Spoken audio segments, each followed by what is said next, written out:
to get to say this kind of stuff the way I want to do it is tough to do that. I was going to ask about that. You already talked about aesthetics because that is something that I also have noticed, right? Is that you have, and you did a great interview. Again, I think it was a different interview with the LA Times about how style informs your Thanks for work. doing so much research. I did so much research because I'm Asian. No, I'm just kidding. Thank you, thank you. But that's just another thing that I've tracked is like sartorially. Like you have a very specific like. Can you talk a little bit about the thinking behind that? Yeah, I mean it's nothing special. Honestly, I'm not that fashionable a person, and so I have to go classic. Because classic is easier than trying to be streetwear fashionable, and so I just went classic the whole time, and it just started to work out. And it was again invoking classic American show business. I've had comics I really respect tell me, my comedy heroes tell me like you should dress better than the audience when you're doing comedy, and I took that to heart a little bit. That you should dress better, at least show you put in some effort into what you're doing. But yeah, that's really what it is. I look like this because I can't pull off kith. Because I just look like shit if I wear kith. So I try to do this instead. It works. The timelessness, and again, it's just even just from the beginning. I mean, kudos to your whole team about just the way. Oh yes, and I work with great stylists as well. Who pick like I'm a baby. They pick the clothing like I'm doing this today. I'm like, can I wear my socks? They're like, no. You're not doing that. I know, but my stylist was like, you can't do that. Okay, fair enough. But I love one thing I always look forward to at this point now is the intro to all your specials. You film it with your wife. You film it with your wife. Yeah, this intro almost didn't make it to the final cut because we filmed it and I couldn't find a song that matched it perfectly. And I was using vintage Hawaii songs, but the pacing wasn't upbeat enough. It just sounded really down, and so I almost said, let's cut the whole opening. Let's just open on the first joke. And guess what happened? The Asian American creative mafia came in. I managed to contact Dan the Automator, who the legendary Asian American beat maker, I guess musician, from Handsome Boy Modeling Club, and I asked him if hey, could you help me remix this song we found, and he did it in a week. He did it in less than a week. Wow.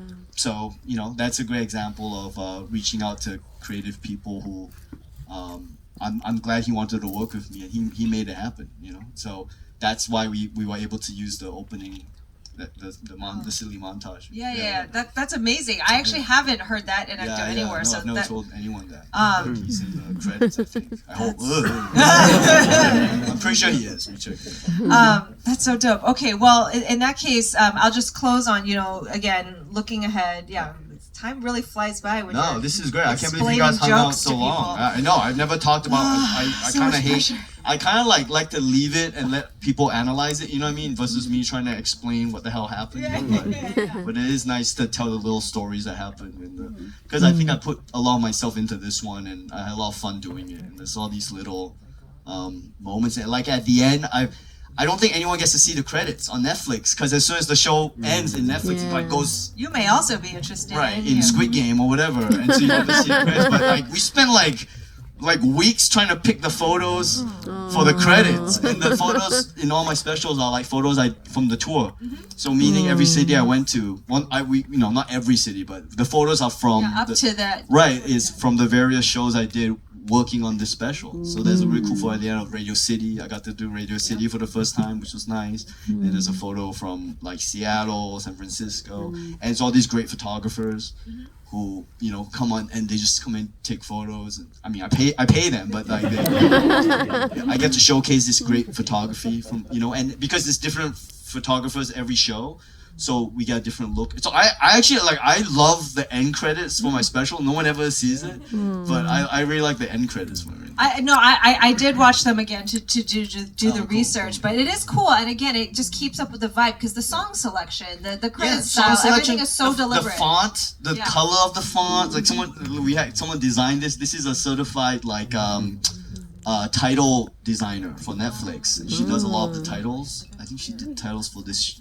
I'm gonna butcher which one she did, but she's in the credits as well. If you want to know, so she had to design this. So it's like all this shit that took like everything was a meeting that could not have been an email. So please appreciate it. Yeah, it's so every little thing. But that's what it is, though. That's what it is. It's like all these little details that, because at the end of the day, you're just on stage with a microphone. So it's all the little details around it that kind of make it nicer, hopefully. I think the other difference with this special was I took the effort to stay in the edit to cut the clips, because unfortunately now stand-up comedy, for better or for worse, lives as clips. And so it's a bunch of fucking the clip 1 minute clips for people taking a shit on the toilet. That's what comedy is now. So I fought it for a long time, and I think it hurt me. And so for this one, I'm like, you know what? If all these people are taking a shit and watching clips, then I'll fucking cut the clips now, instead of having some kid who doesn't care about comedy cut it. So we actually stayed in the edit to cut the clips that you see on Instagram. But there's stuff in here that you won't see on the fucking clip that nobody ever, I don't know what the translation is from the clip to the special, but the context. Oh no, what I mean is I don't know how many people who watch a good clip and go, I'm gonna watch the special now. I don't know, but that's for the data guy. I mean, they're paying a lot of people on Netflix data to tell you that answer. Well, not enough. I don't know what the answer is. So. It's not for you to know. I know, but this is really cool. But thanks for. Oh no, well, thank you, Ronnie. This was seriously, it's you're just going from strength to strength to strength, and this was so enjoyable. Time Magazine, NPR, the New York Times, everybody agrees, one of the best stand-up specials of the year. Ronny Chieng, everyone. Thanks for coming out. I really appreciate it. I really appreciate it. Well, safe. I'll see you guys next time. Bye. Does anybody want some water? There's some water. Somebody want some water? Okay, I'll just leave it here. Keep going on stage.